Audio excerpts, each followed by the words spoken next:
Oh my gosh. Hey, everybody, welcome back to another episode of the Women's Maximum Fitness Podcast. I'm really excited to finally schedule this podcast with IFBB Pro Heather Dees. We did like 5 meetings. Now it's 2:00 in the morning and we're doing it. No. I'm all, is it? No, you can't be that far ahead. But it's pretty late for you, isn't it? It's like 9, almost 10. Yeah, it's almost 10 o'clock, but I really wanted to do this. I'm a big fan. I've been following you for a long Thank time. you. And yeah, you're just one of those like a real life Wonder Woman, you're just doing it. Super cool. Thank you. I Yeah. appreciate that. So, and I think you're a really great person. At least the person that you portray on social media is it's pretty fantastic. I was thinking Oh, good. her friends must really love her. Like you got to have a good circle, I bet you. I do, and I have like a lot of amazing friends and clients that I don't know, I think we're kind of drawn to each other. A lot of us have similar life circumstances, or we're all around like similar ages that I think we're going through like and obviously all health conscious and going through different things. So yeah, it's weird how people just gravitate towards you, and I do think that's the energy that you kind of put off that helps you get awesome people that come into your life. So Yeah. I'm fortunate about that too. Absolutely. Well, so usually I start off with, background. And my first question is, what got you, what sports did you play as a child? And then how did that sort of graduate to getting you into bodybuilding?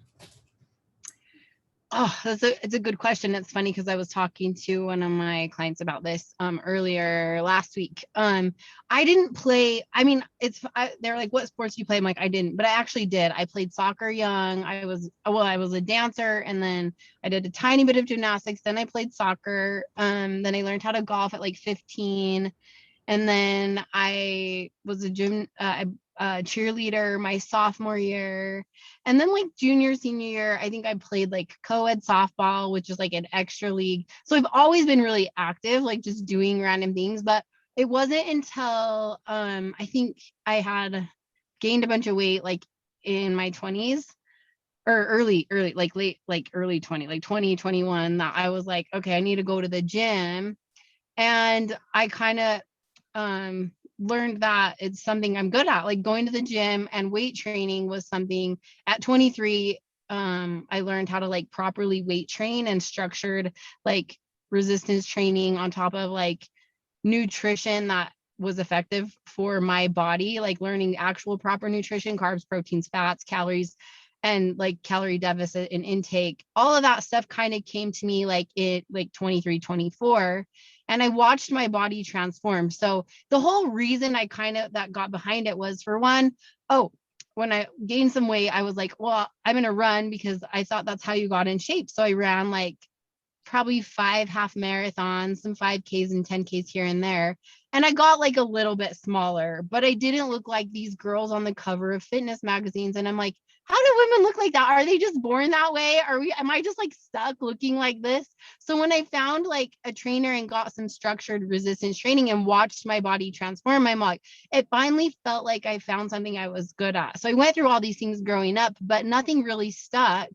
And as far as bodybuilding goes, it's been the last 14 years of my life. It's something that's just stuck, that I've watched and been able to succeed at. And so I feel like I kind of fell into it. I mean, when I found it, it was really before the surge of social media. So I was kind of looking at magazines and like admiring women like Gina Aliati and like just the early on like figure pros that were making the cover of magazines back when magazines were really a thing anyway, which I kind of wish they were still. I don't know if that makes me like old school, but no, they're not as prominent now. Yeah, I still have So, the magazines. It was just fun. Every month they came in the mail, and I remember like Nicole Wilkins being on several yeah, covers. Yeah. So she's had a lot of covers, and I love Nicole, and I've gotten to know her. And like I said, I mean, it's been 14 years, so I'll let you ask more questions and maybe we'll go into that part. But like some of the girls I competed with early on that I looked up to, when I was on stage with them, I was like, oh, I'm on stage with these girls. And then I'm still doing it. And I'm like, where are my girls at? So, I mean, they're still around. Some girls are still doing it, which I love. Yeah, and I definitely want to talk about that. I was going to say though, I think you're lucky that you had, not lucky, but you experienced that aha moment of running isn't what gets me that body, weight training does. That I think a lot of women, you just have that moment where you stop doing the 1,200 calorie diets and the running, and you start doing the weight training and feeding your body, and then you have that aha moment where it's like, oh, this Right. is how this is living, you know what I mean? It's like I get Yeah. and yeah, and create that Well, body.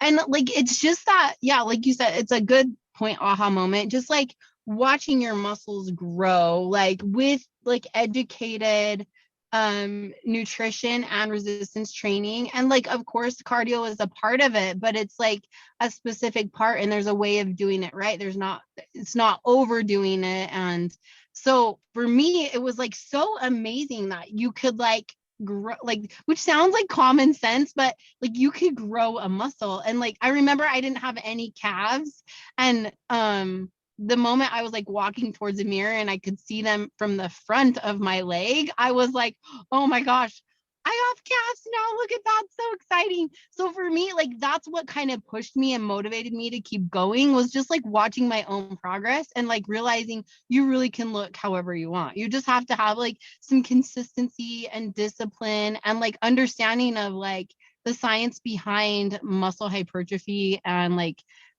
nutrition, really, which I think they're getting better at it, but I wish they taught nutrition a slightly bit different in school, because I thought I knew what healthy was, but I had no idea until I kind of got into this industry. And not that the whole industry is necessarily healthy, but to a degree, like, it, for the most part, the lifestyle is, for sure.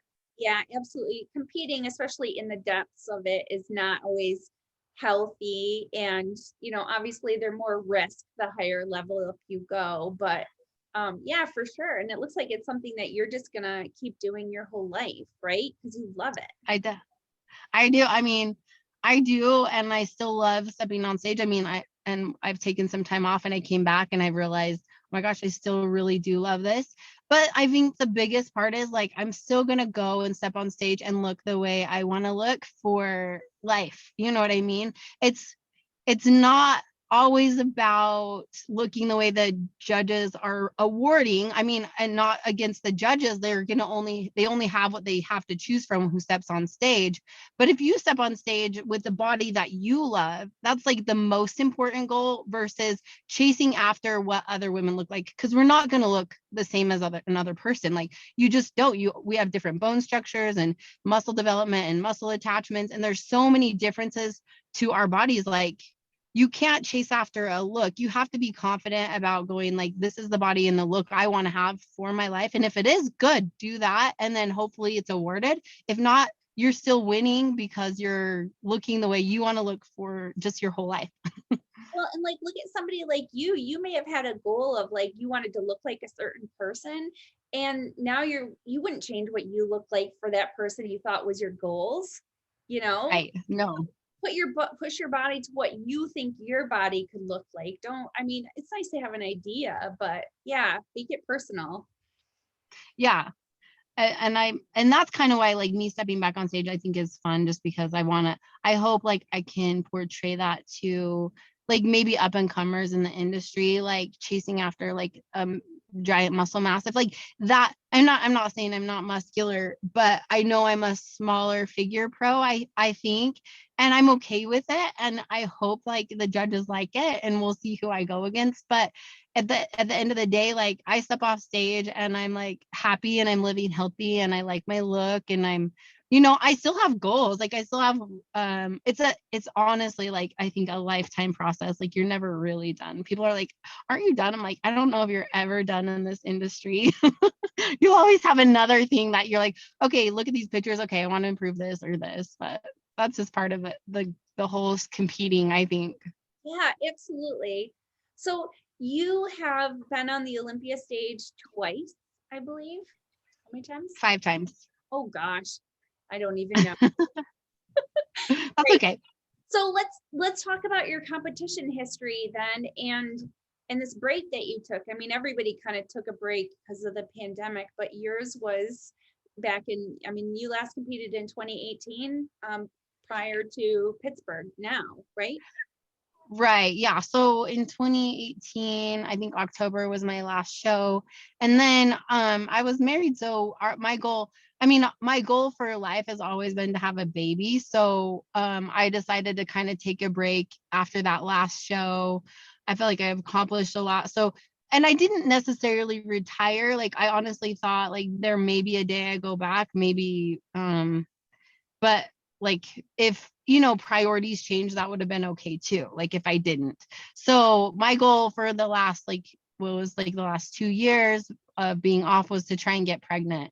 And then obviously like relationship and life circumstances changed. Now being single again, I'm like, okay, well maybe I'll try the stage again. And it's been a different experience, but I've really enjoyed it. I mean, why not, really? Because I'm going to work out anyway, and I'm going to have something to work towards, which is probably why I've done so many shows, is because I always like to have something to work towards. I think it keeps me consistent and it keeps me like just like motivated. Does that make sense? Yeah, absolutely. So, so you took 2 years off and now you just competed. It's so funny because I was like trying to get you on the podcast and they're like, well, you're like, well, I have to do my show this weekend. And I was just like, oh my word, I didn't even realize you were. You're like, wait, what? I know I probably should have documented it a little bit more so more people knew. I don't know. I thought I posted, but sometimes I don't post as much as I don't know. I don't know. Some days I do, and then I'll go days without, and I'm like, oh, social media. It's like a love-hate relationship with that. So Yeah, that's you. That's actually one of the questions that I ask people is what do they love and what do they hate about social media. It's like news, but it's like you're gonna miss news too because of like the algorithm and stuff like that. So yeah, yeah. Well, and it's just like I feel like I don't know if this is like the telling about me, but it's like when you're like forced to do it or like you're supposed to do it, it's like it just feels like a job sometimes. And I know like that's how businesses run, a lot of like marketing and all that stuff. So I understand the necessity of it. But then like I'm like such an overanalyzer that I'll like start a post and I'm like, oh, I'm not gonna post that. And so I'll delete it or like just not finish it and then like forget about it for hours. And I'm like, I probably should have posted that. Like, I don't know why I like overthink every post I post and like reevaluate the picture and then think, what is this saying? I don't know. It's kind of funny. I'm a Virgo and like that's I'm just gonna say that's probably part of it. I'm gonna say that. But that's probably the job behind it or the obligation behind it is what I don't like. But I do like yeah, I mean, it's cool how it draws like people in and it is like almost the source of news, like how you wake up and you check social media for like news. That's just the way life is now. yeah, no, it totally is.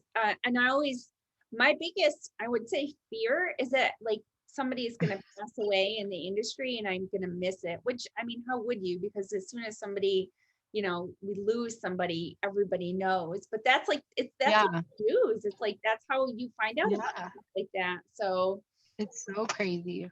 But yeah. yeah, it's true.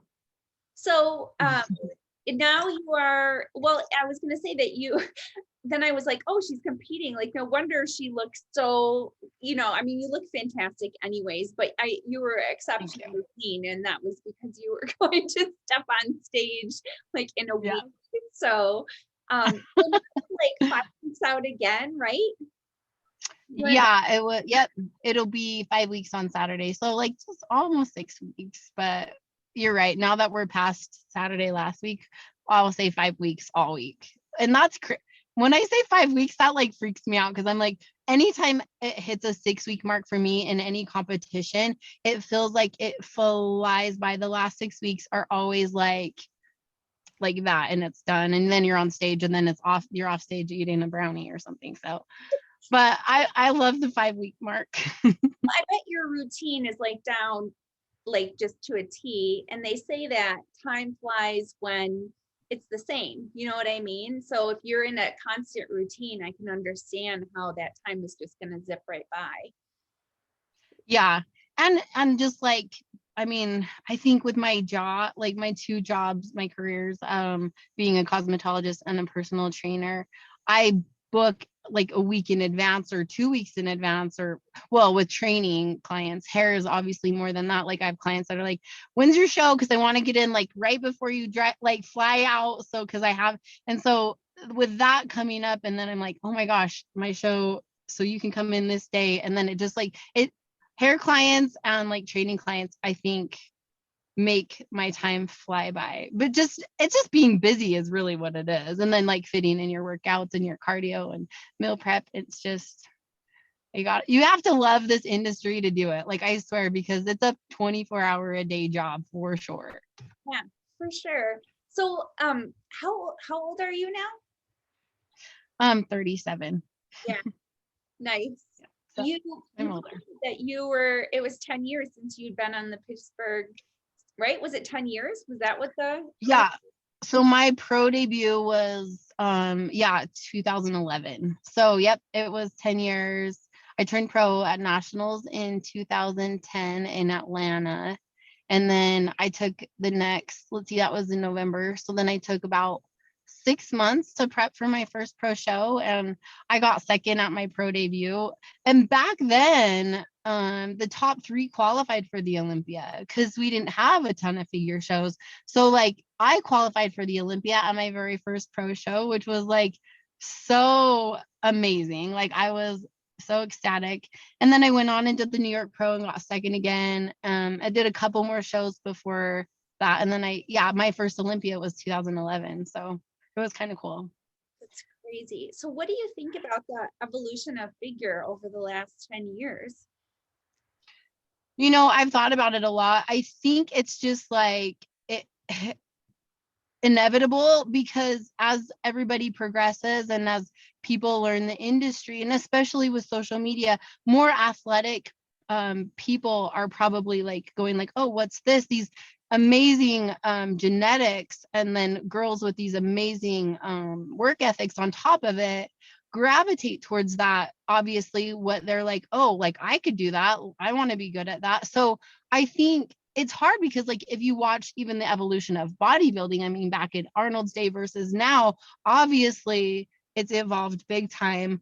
And I think it's cool because obviously they've brought in a lot of other divisions that if your body doesn't quite fit this mold, like try this division. And like, so it's giving more girls or women opportunities to do an industry that maybe will fit more of their physique.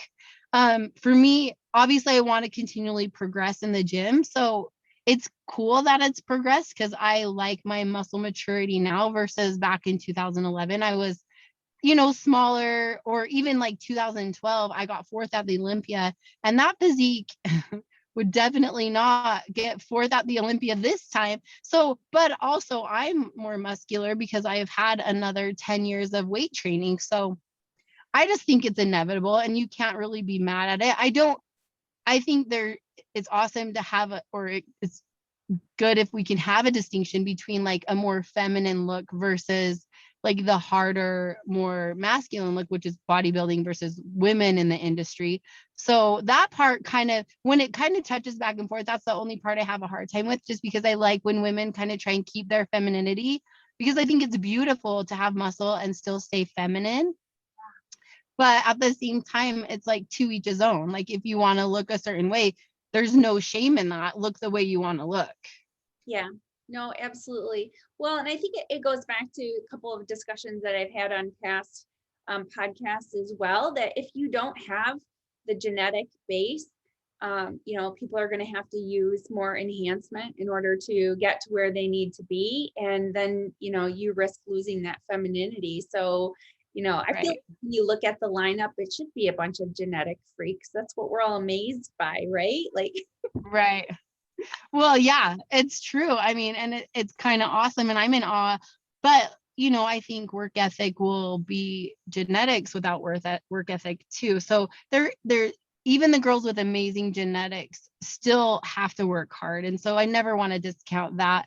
And like the enhancements, I mean, that's the hard part about this industry is like there is no cap. Like you can do what you want to do. You're not going to be tested, but going into the industry, knowing that's where I'm saying is look the way you want to look, because you don't want to do that at the expense of just trying to win. You want to do that because that's how you want to look. And if that's how you want to look, no one can take that away from you, and you won't feel bad about it, and you won't feel like you've sacrificed anything. You'll feel like, I think I watched Ronnie Coleman's documentary where he said he had no regrets, and I feel like even though he's had a lot of stuff go on in his life, injuries and surgeries and all that stuff, he did exactly what he wanted to do. And that whole documentary to me was a very inspiring documentary because nobody can take that away from him. So even the women in the industry, if like that's what you want to do it because you want to do it. Don't do it because either a coach told you to do it, or you think that's what the judges want you to do,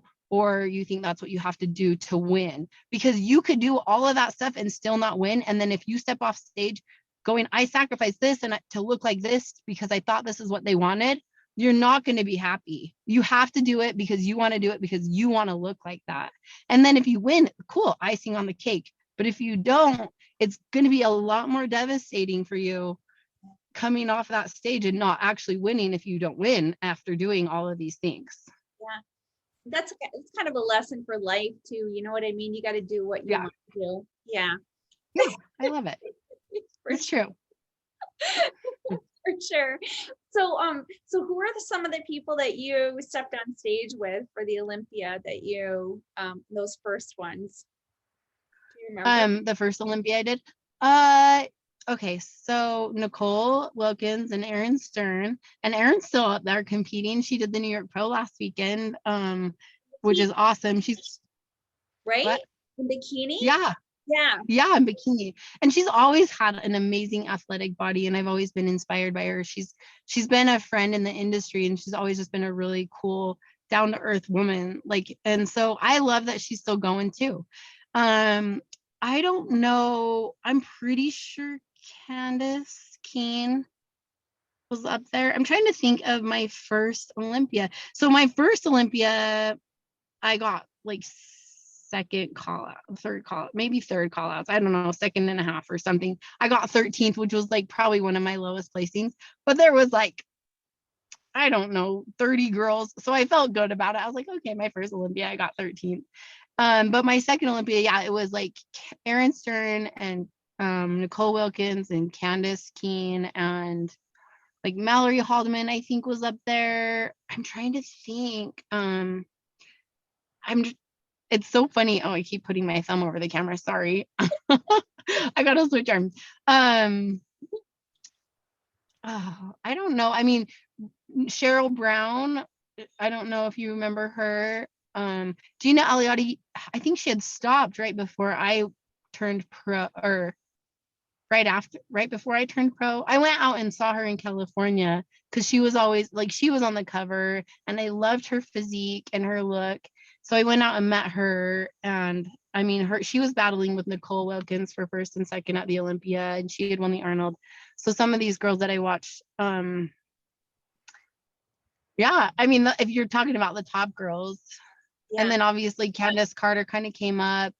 She started competing with me, and then she just kind of took off. She's had a baby now, so that's kind of cool.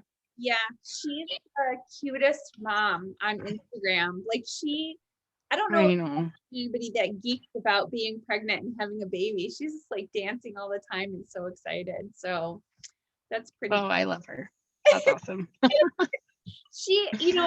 did an Arnold with her. She came to the booth when I worked at Booth, and it was in 2000, and she had just started competing 2013. And then she was doing bikini, and she did that, like, I don't know if she got her pro card in bikini, and then boom, right up to figure or something like that. It's pretty crazy. Oh, really? Yeah. That's weird that I don't even know that. Like, I remember she did bikini, but I didn't know she got her pro card in bikini. That's kind of cool. I don't know if she got her pro card in bikini, but I know that's how she started. And then it was like 3 shows, boom, boom, boom. She was like pro. So maybe she switched over to figure. I'm not sure. Well, and I don't know. Do you remember like Alicia Harris and Jelena Abu? Abu, I remember her. Yeah. She's so cute. I still follow her on social media and she's beautiful.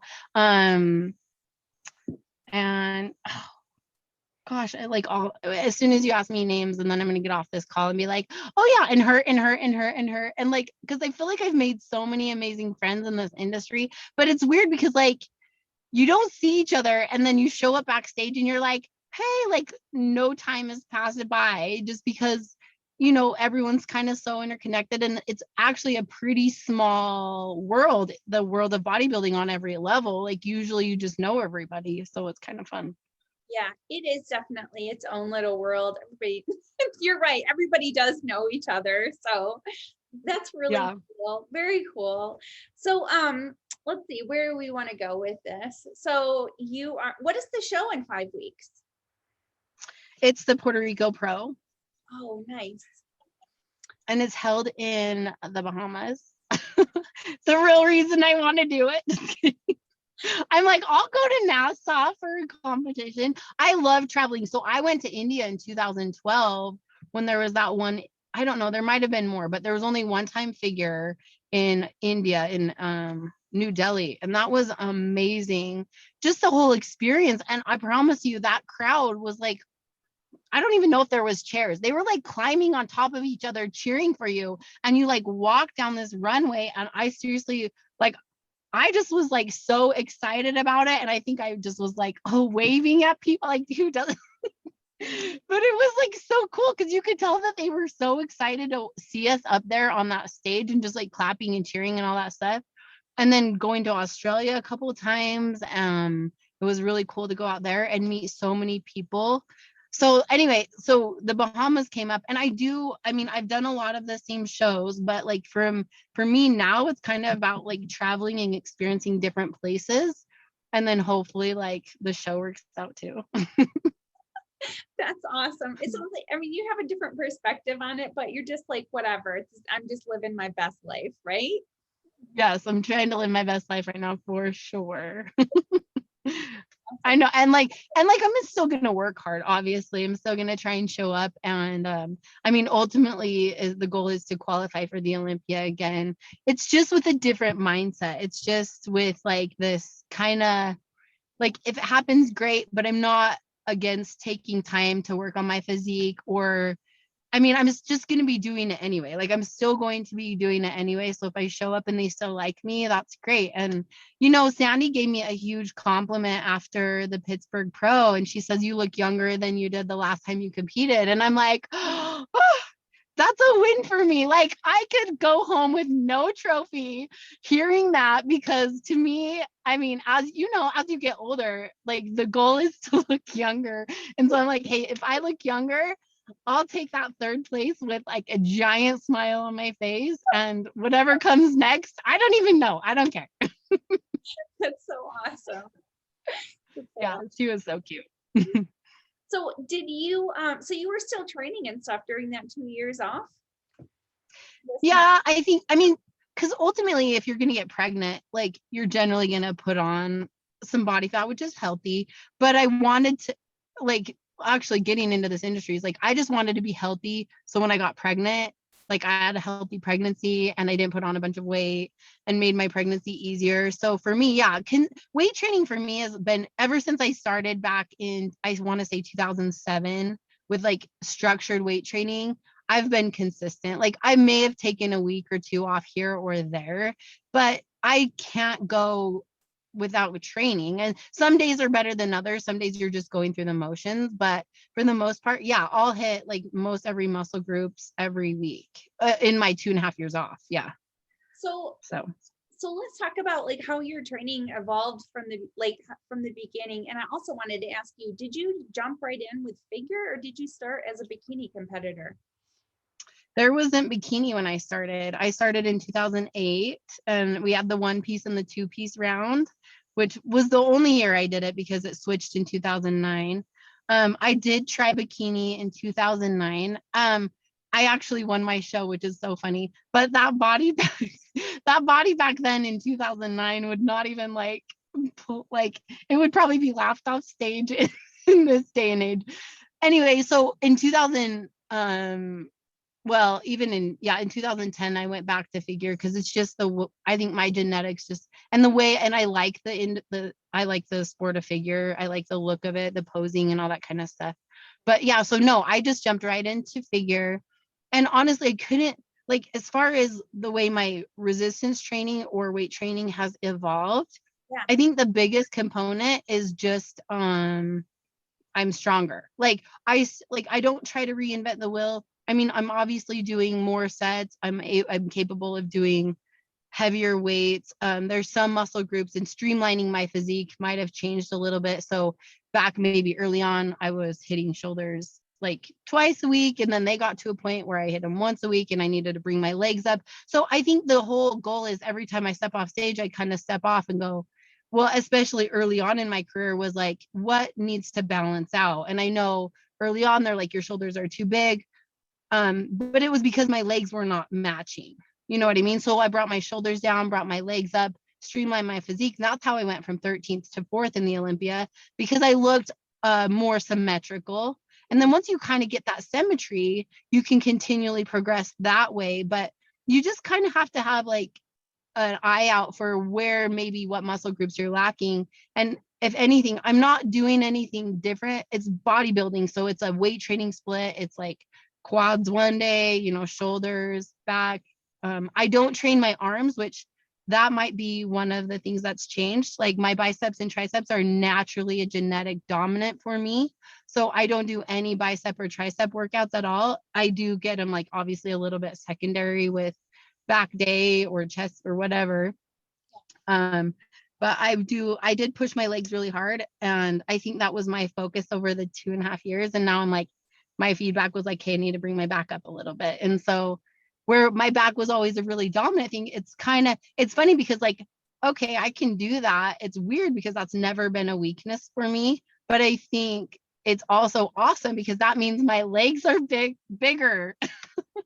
And I always like, honestly, if I could do wellness, I would do wellness because I want like giant quads, like like just for life, and like glutes. I think it's such a beautiful looking physique. Yeah. But my legs are really long. So it's always been like this goal for me to like just grow them. And it takes time. I mean, it just takes time and consistency. And like you can't just explode with I mean, I guess maybe you could. I'm not willing to do what it takes to explode with muscle. So I just gotta put the years in, put the time in. Yeah, absolutely. That wellness physique is like, it's just the bomb. It's like exploded too. Now everybody wants it, Yeah. Well, you're like 7 years younger than me, but still probably when you were growing up, like the look was skinny, wasn't it? Like no butt. Yeah. Yeah. Like, well, I mean, I don't know if I've ever not wanted a butt, but like at the same time, yeah, it was like a thigh gap. Like you don't want quads, like, but I can't even imagine that look now. I'd be like, oh, I don't want a thigh gap. Like grow my adductors, please. And especially glutes. Like people ask me what I do for like glute day, but I don't do glute day. I do like a quad dominant day, and then I'll do a hamstring dominant day. And both of those days, my glutes are sore. So I think I get enough glute activation to like have a booty, which if anything, maybe my butt almost could do wellness, but my quads just aren't there. What is like, are you following a specific protocol when you go into the gym? Like, are you like log booking things, or do you just kind of go off intuition, or specific exercises when you go in? So like what would a hamstring dominant workout look like typically, or a quad dominant workout look like typically? So on quad day, I'll usually generally do probably 20 to at least 20 to 24 sets of quads. So I'll pick like generally 5 different exercises. And if I can do more, I do, but yeah, I don't log it. So I'll do like like leg extensions, and then I'll do like a hack squat and then a leg press, and then I might like drop set the leg press, and then I'll do lunges and I'll do sissy squats. That's my quad day.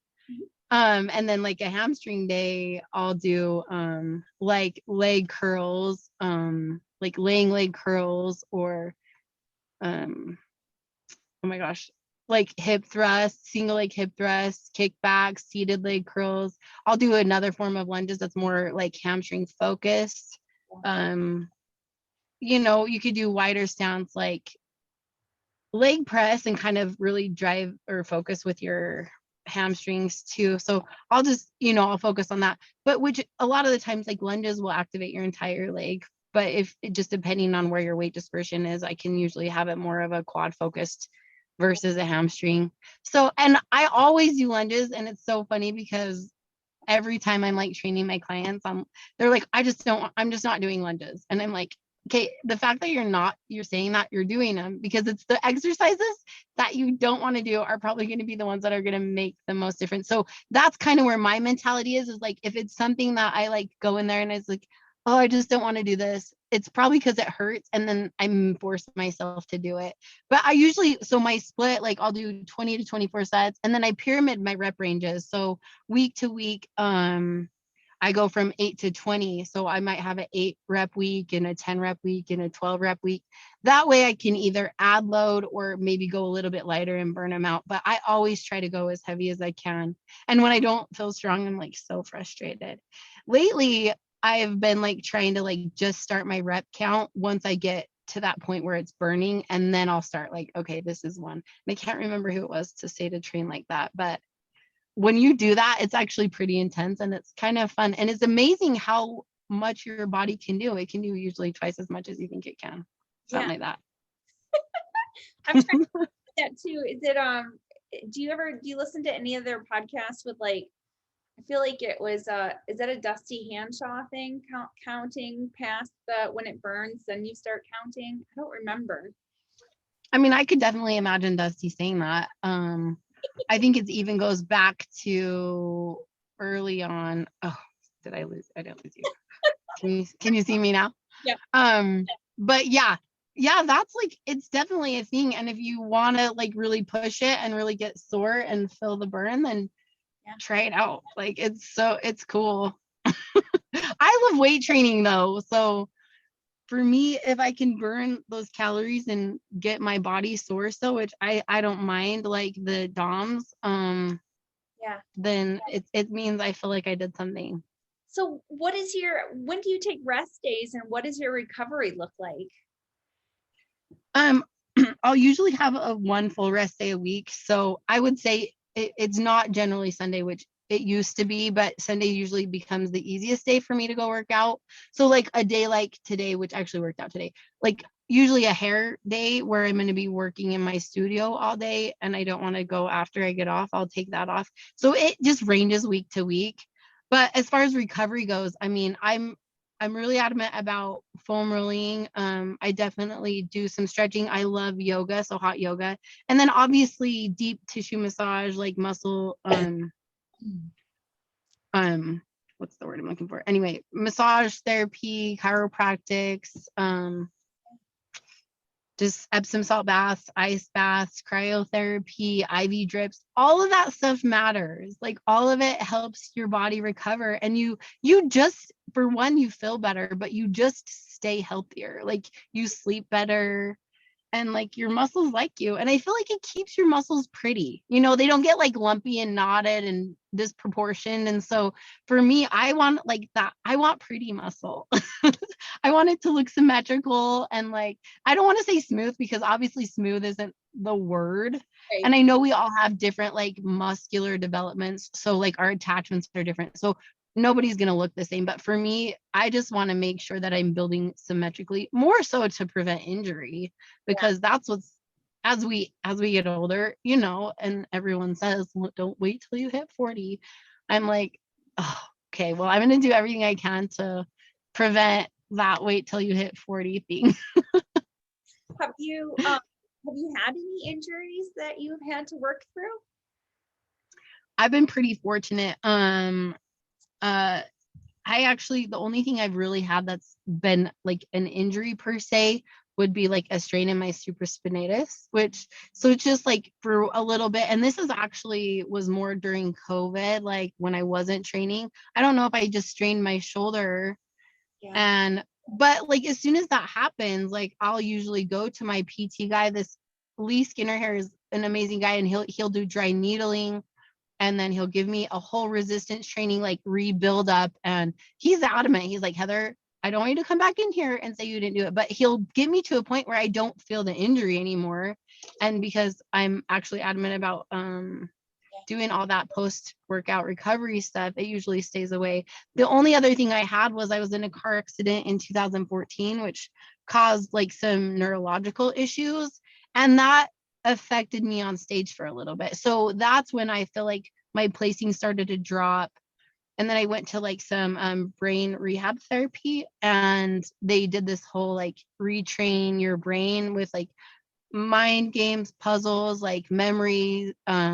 They did do some balanced vestibular therapy, like meditation, all that kind of stuff, because I would have tremors. And so when I got on stage, or anytime I would get lean and any type of nerves, which, you know, if you're going to step on stage, you have that little bit of nerves, it would just activate it so much worse. And I would shake so bad. And it was weird because I was not an amateur. So the judges see that, and you know, as a pro, like you kind of have to not have that, like you need to look confident. So for me, that was, and it was a car accident that did it. It wasn't even training in the gym. I think if I wasn't as in shape as I was, the car accident would have been a lot more devastating. So I am actually grateful for my muscle. What happened with the car accident? What happened? I was actually driving to a competition to do hair and makeup, but I was just T-boned in the side, like into it was like half of my driver's side door in the front, and this big old like carpet cleaning van just like totally hit me in the side in the driver's side door. It totaled my car, and all the airbags went off, and I just kind of like went to the side and forward. And I wonder if it also, because this shoulder kind of hit, and then my right knee. And those are the only two joints that ever give me any issue. I mean, not to a point where it's taking me out, but yeah, I think it was just like that whole like an extreme whiplash, where it just, if I had, so I did get an MRI, and they said there was white matter on the brain, which usually is caused by trauma, but they said that's probably linked to the neurological issues with tremors. And so I went and saw a neurologist for a while, and they tried a bunch of medications, but I'm kind of a purist, and I don't like prescription drugs at all, especially when it's just to like mitigate side effects. It's not like treating the symptoms. So for me, the whole brain therapy, that they have it in Provo, Utah, which I'm fortunate because athletes fly in from all around the world to go to this clinic. So I just would go there 8 hours a day, and they would kind of put me through all of these things. And it's cool because I really did help. And like I came back, and they're like, oh, Heather looks good on stage. She actually performs well again. She's not shaking. So it's amazing that you can actually train your brain too. That's Cool. really awesome that you, oh my gosh, I'm so glad that you were able to recover. That's crazy. Yeah. I want to say a plug for dry needling though. What you were talking about with your injury. So you were probably still like working, were you working through the pandemic too? So are you right arm dominant? Was it your right or your left? I'm left. It was my left, and I am left-handed. So yeah. Yeah. Yeah. I had a similar thing, and now I'm still going through dry needling now because I did PT before, but she didn't do dry needling. And now I saw a different guy and he did dry needling. I've only had one session so far, and it's like probably 60% better. That's crazy. Dry needling is amazing. Oh my gosh. I tell all my clients, like, it's seriously like, I totally believe in it. It totally, like, so I actually, after getting done with the show and doing a ton of cardio for one of my competitions, I just didn't do cardio for like a week or maybe two. And when you're doing so much and then you just stop, like your whole body just starts tightening up, you know? And I had like pain shooting down both legs, and there was no point of getting comfortable. I couldn't stand, sit, lay down. There was always this ache. And so then I got dry needling done, and it kind of ached that day, but the next day it was completely gone. I'm like, this is like some magic Chinese medicine or something, because it's like, it is amazing. And I totally believe, anytime I have a client that's like, I have this injury, I'm like, go get dry needling done.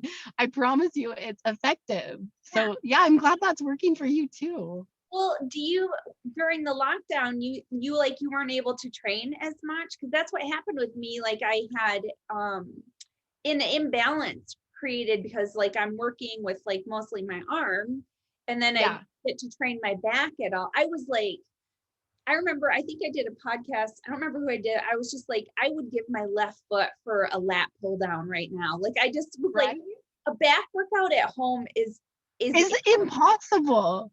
Yeah. That's what I tell everybody. If you can't do any, like the one hardest muscle group to train anywhere but the gym is your back, like for sure. So yeah. So that happened. That's what happened to you, was just like not having your back work. Yeah, so no back work. So there was a forward, it's called swimmer shoulder because it was a constant forward motion with your, with your active arm. And then right. Back here, and this was all pulled, and yeah, they're still doing stuff. I have like, I don't know, 5 more sessions, but and I have had dry needling in my knee. They're doing it in my hip. It's like, the science behind it, it's so weird. It's like, you know how people used to, or they get like cortisone shots like in their shoulders and their knees and stuff. So some of that science is, they're not even sure if it's actually the cortisone shot or the needle going into the, that your body causes that, that same type of reaction. It's not even necessarily the medication, because they've had the same reaction from just putting the needle in with no steroid. So I know. And there is something behind it, because I remember in high school, my high school boyfriend was a wrestler, and he would obviously, and he was a football player, so he would get like these random injuries. I remember him like bent over walking in to this, his name was Tao Tan, and he didn't do dry needling, but he did acupuncture.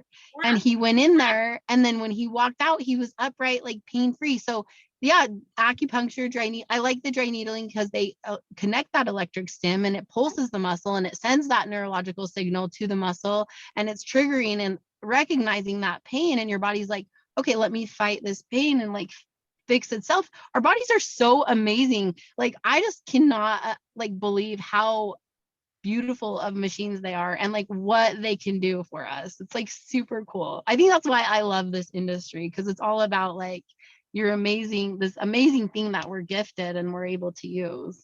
Yeah, it is. It's so true. People they just, you don't understand. Whatever you're trying to do, your body is constantly trying to be like, it's okay, I can fix it. Like, it's fine. I got you. Yeah. Well, we hope so, right? We hope so. And if we treat it well, generally that's the case. So yeah, absolutely. Let's see, was there anything else that I want to talk about? What was so let's go into, I don't know, is there anything that you want to plug or anything like that? And then we'll go into our 10 questions and wrap this up. Is there anything else that you wanted to share? Now you put me on the spot. I probably should have this thought out for how long that we've been trying to get this podcast going. My website's up. It's not all the way finished, so like it's a work in progress. I've had an awesome friend help me. Chip's kind of been guiding me through it. He knows how busy I am, so he's like patient with me, but it's up and running, which is awesome. It's just heatherdees.com. So yeah, I guess I should plug that. That ultimately is going to be where, because a lot of people will like message me or DM me about training. Are you taking on clients? And so I'm just going to be able to funnel everyone there. Or like I have a lot of affiliates. Like I'm with Cutler Nutrition and I love their products. So I'll have an affiliate page on there so people can go and like, all this stuff. And that's the one thing is like anything I promote on my social media, I'm like using. I'm not about like false advertisement. I like a lot of the stuff I don't even really get anything for. So I'm just like, I love this. I use it daily if you want to know, because people just want to know what you do and you're in this industry. I'm like, try this out. And generally, if it's something that maybe someone didn't reach out to me about, but I use it all the time, I'll reach out to them and be like, hey, I love your stuff. I'm going to actually refer my clients to you. Can you give them a discount? Because everybody likes a discount. Like, heck yeah, let's save my, this industry, I just got to say, it is so expensive. Even as a pro athlete, I think it's an expensive industry. So for me, I'm like, anytime I can save some money or help my clients save money, I'm going to try it. I mean, other than that, like, I don't know if I have to give a shout out to my coach. So I just been working out, or just started training, I think last August with Damien Segovia at AZ Pro Physiques. And he's been amazing. It's been really cool to work with a different coach and like watch his method. And he's very attentive and on top of like, what are you doing? And he kind of keeps me in line. He's very direct. So that's awesome. And AZ Pro Physiques, the girls over there have been so cute and welcoming. So it's been fun to kind of like just get to know even more people in the industry. So I should probably give him a little plug because he kind of helped me get my body back to stage, which has been awesome. And then also the gym I train at is Butler Pro Gym in Utah, which is so geared towards bodybuilding. So it's kind of fun. So if anybody's in town in Utah and they want to come check out an awesome like little niche gym in Utah, like come over to Butler Pro Gym. There you go. That's some plugs. I don't know. I'm going to think of other things when we get off, I'm sure. But for now, there we go. Did you coach yourself to stage the first time, or how was your, like, what have you gone through with coaches over the past? No. So my ex-husband was my coach. He's the one that kind of brought me into the industry. And I talked about that pretty much my whole career. Like, with him, I mean, he did take me and we did a lot together, as far as just introducing me to the sport all the way to the Olympia stage and then again and again. And it was awesome. He's very knowledgeable. He was a very intelligent guy and he obviously helped me achieve a lot of awesome goals with my physique. But yeah, obviously that dynamic changed. So I think as a coach, I still need a coach. I just like to have a separate pair of eyes. So that way, because I feel with us, we're either going to be overly critical or a little too nice. And it probably will depend on the day and the hormones. So like, for me, I'm like, just tell me what to do. I'm so good at following instructions. Like, just tell me what to do. I'll follow it. I'll trust the process because that's what I ask my clients to do. I say, just trust the process, be compliant, and watch your body change. Don't second guess. And so for me, that's what it was. I did work with Komodo in 2012 for a year, which was awesome. I love that guy. He's such a sweetheart. But so between Justin, Komodo, and now Damien, those are the only coaches I've had in this sport. Yeah. Do you have you ever cheated on a prep, like diet wise? Like daily. I'm just kidding. No, of course I have. I don't do it daily. I shouldn't say that, but no, I think there's balance in life, and I'm actually really good. I'm probably like 99%. And I'm always willing to work a little bit harder if I do, but I am a human still. And I think that's probably human nature. Like, I might have a bite of a cookie when I probably shouldn't. But I wish I could say I didn't. I wish I could say I've gone, like, I don't know if there's any prep that I haven't. But sometimes you get cheat meals, and those are the awesome times too. Do you tell your coach then when you check in? You're like, I had a bite of taco and half a cookie this week. No, I told him I had a whole cookie. I'm like, so I had a cookie yesterday. And he was like, gosh, you fatty. But like, obviously I'm not offended. And, you have to be real. Like, you have to be honest. If you're going to not tell them and then they're beating their head against the wall, wondering why you're not changing, that doesn't help me or him. Yeah. So yeah, I'll tell him. And I know what I've done. And it's just like, I could have had 12, but I only had one. So I feel okay about it. But yeah, usually I'll definitely divulge that information when it happens. Awesome. You're hilarious. All right. All right, we'll do our 10 questions. All right. So what is your music style that you like to listen to? Maybe while training, whatever. What's your music style? Oh my gosh. Like it ranges. Like I like hip hop a lot, but I also really like R&B, which is weird because sometimes you like to work out to R&B would be like that's weird. But sometimes you get into it. Sometimes I'll find a song and I'll listen to that one song for my entire workout. Is that just the craziest thing you've ever heard of? So Um that's too. it's just like you just vibe with it and you're like, Yeah. and I'm such a lyricist that the lyrics have to be good, like, and I'll memorize every word to every song, but I'll have no idea who's singing it or what the name of the song is. Like, is that normal? I don't know. That's just what I do. If you find a song that you really connect with emotionally, that is the song to take you to the gym because it will carry you through the whole workout. That's what I think. Totally. It Yeah. totally helps you. You have to get in that groove. And like sometimes, I mean, I have control over the speaker a lot of the time at Butler, but like sometimes I'm like, I don't feel like everybody else is gonna vibe with this. And then when your headphones are on, it's like just more like, you know, it just gets you more into it. So a lot of the times I'll throw my headphones on when I'm in a personally weight train. Yeah. There's nothing like good music, and I don't even know how you could work out without music. Like you just can't. Like I can't. I don't know if people do. That's weird. My daughter has that. She's like a music, like she's just crazy about it. And everything she does, she has to put her headphones in. She's like, I can't fold the laundry. I can't find my headphones.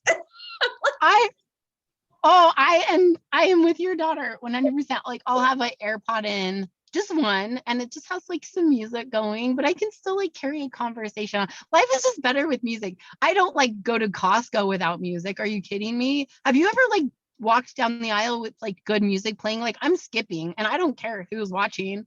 I'm just like dancing and like I'm just that person enjoying my life, I guess. But also Rob Bailey, like obviously Dana Lynn Bailey is in the industry, but Rob's music I feel like is super awesome to work out to. I mean, and obviously his lyrics are geared towards that because it's like push yourself and overcome and drive and all that stuff. So, and I told him that one time we were sitting at dinner and I like was like, your album got me through my entire prep, so I appreciate it. Yeah, that's awesome. He is really I awesome. know. He All is. right. He's so Do you like Skittles candies? Skittles. Is this? I mean, I wouldn't go buy them, but if like someone gave me a couple, if someone gave me a pack, I'd probably eat it. Like for sure. Put them in the order of your favorite flavor to your least favorite. Oh. Dang it. I don't know that much about Skittles. Dang it. I'm more of like a rich dark chocolate person versus like actual candy. I feel like I'm kind of a brat like that. Nice. Like if my candy bar doesn't cost like $7, I'm like, nah. Trader Joe's. Get a Trader Joe's dark chocolate with almonds or something. Seriously, so good. Yeah. So good. But every once in a while, I mean, if it's around, I'll definitely have some. Like, I'm not gonna lie. Not in prep necessarily, but I mean in life. Liar. Sure, Heather. Oh, you're sure. You already know my secrets. Dang it. You know how it's that look? Cookies. Cookies are my weakness. I promise you. And like, yeah, I thought brownies were, but I definitely think it's cookies. Yeah. For sure. Oh, yeah. I want one right now. Dang it. 5 weeks or tomorrow. Yes, we got this. Or tomorrow, you'll just have. Who knows? Yes. Hey, if I have one tomorrow, I will make a promise to you that I'll post. Which will probably keep me from having it because I don't know if my coach watches my social media, but if he, yeah, I better not. Well, we already talked about your favorite and your least. Did we talk about your least favorite thing about social media? Favorite thing about social media? You said, I know. My least favorite thing is the obligation of it. My favorite thing is just like just finding out like the news behind it, and like it is I think it can be self-inspiring, like to go back and like look and just like honestly, the love I get there after a show, like the fans or my clients or my friends, like I love my clients when they will work out and then they'll tag me and like tell me how inspired they are, or like just watching them accomplish their goals, I think, and then them posting about it, I think is what I love about social media. But also for me too, like stepping off stage and like all of the support I got getting back on stage through social media was just like overwhelming. And it's so cool to be like, you're my favorite figure pro. Like, I'm so glad you're back. And to me, I was like, I had no idea. Like, I would, so that's kind of the cool thing about social media for sure. Yeah, I think that's what I think is really, I like talking. I mean, I like having all these interviews, but people that are a little bit more seasoned, I guess I would say, because like you said, you remember when the magazines came in the mail and like when, some of the leaders of the industry were first stepping on stage. And obviously you were in that group as well. So like, I don't know, just like, it's really cool. It's really cool. Yeah, like I have magazines that they used to like put every show in it, and then they would post the top 5, and so I would like rush to the store if I wasn't subscribed to the magazine and flip through, and if I was obviously in it, so I have like this like I don't like this giant stack of magazines that I've been in just because of the show coverage, and I just think it's so awesome. And I don't know if it'll ever make a comeback, but hey, if magazines can make a comeback, that'd be great. Just for us old people. It would be. You have to contact Flex. And what were some of the magazines? Muscular Development had a magazine. Flex. Yeah. Flex, there was Muscle and Fitness, hers, and they're still out there. They just do like quarterly now, I think. And I don't know if they do so much contest coverage as they used to. Oxygen would cover the shows. Yeah. What else? Yeah. The Muscle and Muscle and Fitness. Muscle and Fitness. Yeah, and Muscle and Fitness, hers. Yeah. I say bring it back. Start your own. I know. You need another project, right? Yeah. Okay, I just start. Yeah, for sure. I got extra time for that. I'm just gonna start a magazine real quick. And we'll have the Women's Maximum Fitness magazine. We'll start. There you go, girl. Start traveling the shows. Microphone. Yeah. Camera. I know all the photographers that do it, at least for their online platform. I know Flex has an online platform, and Muscle and Fitness hers does, and there was even a contest going on, I think, for Muscle and Fitness hers to be on the cover, which so that's cool. I'm like, so I've been on the cover of Flex. I did like a 5-page spread for the Girls Are Back when was when yeah. It was seriously after my pro debut. Like the Flex magazine editor came up to me backstage after my pro debut and was like, we would love to shoot you. We want to do the Girls Are Back thing. And the crazy thing was Gina Aliotti that was one of my first things. Seeing her was in that Girls Are Back. And like looking at her whole 5-page spread, and it like made me love the industry. So that was like a whole like complete circle for them to actually do it for me. And it was awesome. I flew out to California. I actually shot with Larissa Rice. So she was one of the girls that was on stage. I watched her on stage, and then she competed with me on stage. So me and her were there. I mean, we did 2 different episodes. Episodes. What are they called? Magazines. I don't know what it's called. Yeah. So we both did, but we got some shoots together, and it was really cool and it was fun. But then to see, like, I worked with Pavel Yusjal, and it was, sorry, let me decline that. Are you there still? Yeah. Gosh, well, I'm on my phone, so of course. So yeah, so it was cool. It's been cool to work with just different photographers that were so well known in the industry too, like especially early on. Yeah. Look at you. I feel like old school, but still trying to keep up with these young little things. You show them how it's done. I'm like, oh, I know this. It really does make it fun. And I think, but anyway, was there another question? Yeah, so Let's see. What's your birth order in the with your siblings? I'm in the middle. So my mom and dad had 3 girls and I am the middle child. Okay. So, and then I have like stepsisters and stepbrothers, like 2 stepsisters, 3 stepbrothers, and a half brother. I'm still in the middle, but like closer to the younger side of if you mix all of us in, Yeah. like 4 you know, but yeah, middle child syndrome probably. Very animated, like a middle child you are. And like, good, perfect. Do you have any phobias? Like I don't like spiders or bees. Do you like that kind of phobia? Is that a phobia? Sure. You're all, that's not a phobia. Yeah, so spiders or bees, which is so funny because like I'm at this like big meathead gym and sometimes they'll be like daddy long legs and I'm all, Bronson, come kill the spider. It's too close to like I'll like try to find like the longest object possible to like try and smash it, like because I just can't use my hand at all. And then I am like scared of heights, but like I'll go against that. Like I jumped out of an airplane a couple years ago. I did skydiving. And so those type of like I feel like and like the ocean, like sharks and jellyfish freak me out. But like if I was born in Hawaii, I would be a pro surfer for sure because I learned how to surf last year and I love it. Well, I always love the water though. I love every water sport. More lakes because I grew up in Utah and we have lakes all over, but I love water sports. So that's not a phobia. So that doesn't work. Anyway.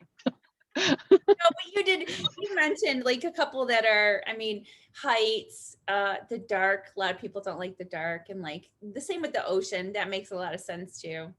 Like what's down there? Yeah. Yeah. Yeah. I know. And it's almost like if it is dark and you can't see down, but then something touches your leg, you're like immediately floating to the top, like, get me out of here. Right. Right. No, it's true. It's true. Do you guys have I anything don't crazy in Utah? Like, any what? do you have anything crazy in Utah? Like, like animals or something that you would have to be careful of? Or spiders, or what do you guys have there as far as nothing? Like it's I fine. mean, it's very safe here. I don't know. And then people are gonna watch this and be like, Heather, you don't even know. Like we have this and this and this. So I mean, we have like cougars and bears up in like the mountains, but you have to be up there probably. Although there are some neighborhoods that are like borderline on the benches of the mountains that will get like cougars in their backyard or like, which is crazy. I have little dogs and that's scary. So, but they don't, no, they don't just go out without me anyway, so it's not gonna happen. But bears too, which and moose, like those are phobias. Like if I'm up in the mountains and I see a moose or a bear, obviously I'm gonna be terrified out of my mind. But I'm not a big camper unless it's like you have like a trailer. I'm like if it's glamping, like you're camping nice, like Right. then I'll go. Yeah, yeah. No, I can relate to that. Let's see. What's your biggest gym pet peeve? Oh, this is gonna be funny. I think stinky people. Is that a pet peeve? When like people are so bad and they're not like aware, and I'm like, you're making the entire gym smell. Like that's a problem. But I also feel bad saying that because maybe people aren't aware or they can't help it. So I kind of feel like a jerk for saying that. Yeah. Other than that, like lame music, like if someone takes over the speaker, especially because I'm in like this little teeny, like it's not a teeny gym, it's like a good gym, but Yeah. it's like, like one person can take over the speaker. It's not like a corporate gym. So if they're putting on like some super lame music and I'm like about to shoot my freaking head, I get so annoyed. I'm like music in the gym is probably my biggest pet peeve. Have And you I like throw a tantrum. Have you ever, I've had this before where like I'm at the mall and you walk into a store and the music's bad and you just walk out. You're like, I can't even be in here. Have you ever? I'm gonna have to probably, because that would be something I would do for sure. Or I'll just put my other AirPod in, because I remember I usually have one in anyway, playing my music. So I'll just be like, and nope. And the only problem with me and the gym, like but I got to talk to my clients. So if there's music playing on the speaker, Yeah. then I'm like, oh, especially if it's like the same playlist and there's like probably 3 songs that I'm like, if we don't delete this off the playlist, I'm gonna lose my mind. I promise you. That's hilarious. All right. Dogs or cats? What are you going for here? Oh, dogs, 10,000%. Okay. I like cats enough, like, but I Yeah. don't think I would ever own one. Yeah. I would just, I would pet them if they were there. Do you baby animals or baby humans? Oh, definitely baby humans, but like that's a hard one because I love baby animals. But I love babies. Like I said, I've wanted a baby probably since I can even be aware of it. So yeah, I love babies. They're so cute. At this point in my life, I hopefully get one of them. I'll just take one at least. Whenever I love babies too, and whenever I get to hold somebody's baby, I'm like, there's gonna be an Amber Alert. Like Girl, bye. I'm gonna I just like talking to them, and then they're like look at you and they're just so sweet. Like I have a ton of nieces and nephews. Yeah. And so I've been fortunate to be around babies. And then plus my stepkids, they were all my littlest, he was only 1 when I came around. So yeah, they're just so cute. I just love babies. All right, what else we got here? What's your favorite body part to train? Legs. And I'm a toss up between hamstring and quads, to be honest, but definitely legs are my favorite, which it probably used to be shoulders. But yeah, I don't mind training shoulders. I just don't have as much fun. I don't feel like I sweat as much. Although I did have a really good shoulder workout today, so that was good. Awesome. All right, so what's been your best moment so far in life? And that's where we're gonna wrap it up. My best moment in life. Wow. Yeah. You got a best moment? Wow. Proudest moment, most exciting moment? All of it, every day. You seem to be pretty alive every day. Oh, good. Yeah. You know what? At this point in my life, I don't know. I feel like the best is yet to come. Beautiful. Yeah. Beautiful. I think For me. for you, for sure. Is there anyone that you feel like you should like who would you nominate to be on the podcast? Who do you think that women would be able to relate to or like to hear from? Like in the industry? That is a great question. Let me think. I mean,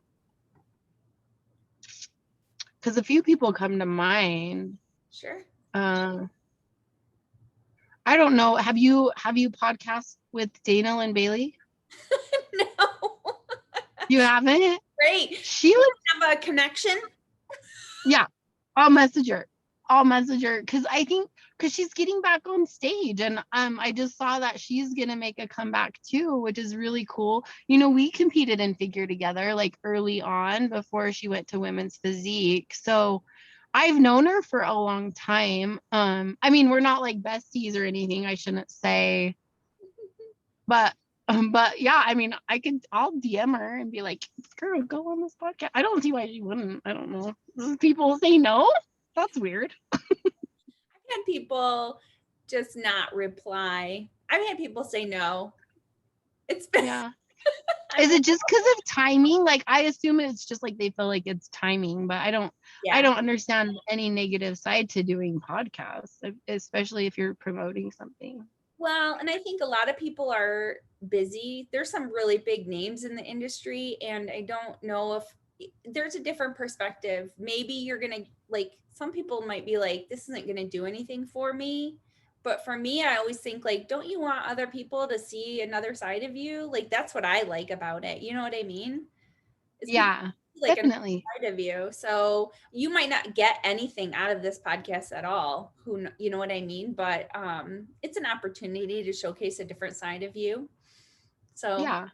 What about like, have you interviewed like Sydney Gillen? no. um Yeah, she's super cute too. I mean, I don't know what, maybe I probably shouldn't just say this. I'm like, but I don't know what people's lives are like. So maybe they're busy, but I mean, we're all busy. I think Sydney So is really busy. I was holding the camera for RX Muscle when she won her, I think when she won her pro card, the Chicago Pro, when she first qualified for the Olympia. So I was oh like cool. holding the camera for that interview. I know her pretty well, Yeah. but yeah, but she has not been on the podcast. So Not yet. Not not yet. I'm trying to think of other, I mean, I'm just thinking of yeah, girls, yeah, in this industry that might gravitate towards it. So yeah, if I can think of someone, yeah. oh, I mean, other than those two, I don't know why those two are the first two that came to my head. I mean, obviously, there's a lot of amazing women that are in this industry, and I feel like I keep meeting more, obviously, because Yeah. I'm in it for so long. But so You there know, is, who you said, I think Erin Stern would be a good one just because of, oh, she would be so good.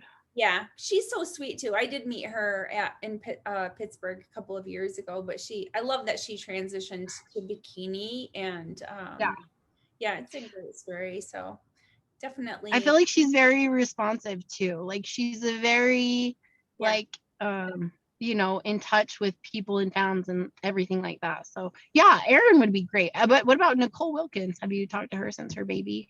I think I reached out to her at one point too, but I know she's super busy. I mean, she I runs, know she just had her baby.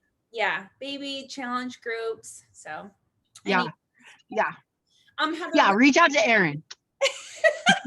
that's what we came up with. I'm gonna tag all those people though, and then they'll listen to the podcast and they'll be like, "Oh yeah," and they probably won't, but they'll be like, "I was I mentioned." know. Yeah. So, She'll be Heather, like, Heather thought of you. yeah, Heather nominated you guys. Um, where can people find you? What's your Instagram? Say that one more time, where people can connect with you. So my Instagram, honestly, if you go to heatherdees.com, it has my Instagram, Twitter, Facebook. I don't know if there's LinkedIn possibly.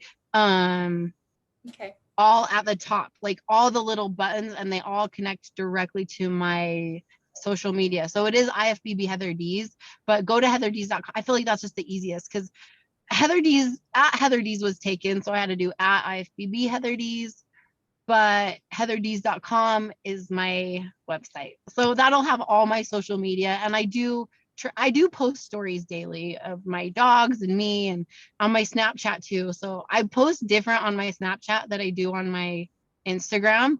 Yeah. It's just like almost more like my other side of my life was on my Snapchat and my workout stuff is on my Instagram. So just go follow them both, I guess. I don't know. If you want to know my other side, my dogs, like I took my dogs on a walk and they're on there a lot. That's awesome. Yeah. Well, Heather, this has been so much fun. It was well worth the wait. Thank you. I appreciate it. For sure. Yeah. And a fun trip down memory lane with all of the, everything that back from when you started and stuff. So cool. Yeah. Yeah. It's Yeah. crazy. So Thanks. Oh, I oh, do want to give a shout out to my one sponsor too, Field Kitchen. They're a local restaurant in Utah, but they do meal prep here. But everybody knows that. I mean, like I post their food daily because it's so good. So I just have to say, like, I just appreciate them. So I'm just gonna give them a little shout out right there. Perfect. So, all right. So this is Deborah Jean, aka BuffCake22 on Instagram. You can follow the podcast at Women's Maximum Fitness Podcast. And to remember that healthy looks different on everybody. Have a great night. Oh, I love that. Bye.